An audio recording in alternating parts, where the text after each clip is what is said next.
দেখো বন্ধুরা, কালকে তো শ্রীয়ের জন্মদিন। তা তোমরা জানোই সবাই, আর শ্রীকে তো কিছু দিতে হবে। তবে আমাদের মতন মধ্যবিত্ত পরিবার থেকে কিন্তু অনেকটা টাকা দিয়ে কিছু দেওয়া সম্ভব হয় না। তাই আমরা ভেবে রেখেছিলাম আমাদের সন্তান হওয়ার পর একটা বড় মা লক্ষ্মীর ঘট কিনবো। কি হয়েছে?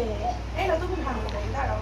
ঘট কিনবো, আর তাতে অল্প অল্প করে কিছু রাখবো। 1 বছর যখন হবে তারপরে শ্রীয়ের জন্মদিনের আগের দিন ভেঙে তারপর ওটা দিয়ে আর কি কিছু দেবো। ও মা কই যাবে? ওটা থাকবে না, ওইটা না, এটা তোমার জিনিস আসবে, এটা দিয়ে দেখো। হ্যাঁ, তো চলো এটাকে ভাঙবো এখন। হ্যাঁ, কষ্ট লাগছে আমার একটু। ওটা ওটা হাতে দে, দেখ তবেই ও বুঝবে। আমার খুব কষ্ট লাগছে ভাঙতে, সত্যি কথা বলছি। এটা পুরো ঘরেও নি, পুরোটা সম্ভব হয়নি করা। খুব চাটা বড় তো ঘরটা। তো যাই হোক, যা হবে এর থেকে যা আসবে তা দিয়ে, আর আমার মা ওকে আশীর্বাদ করে মা বাবা 10,000 টাকা দেবে বলেছে ওর নামে।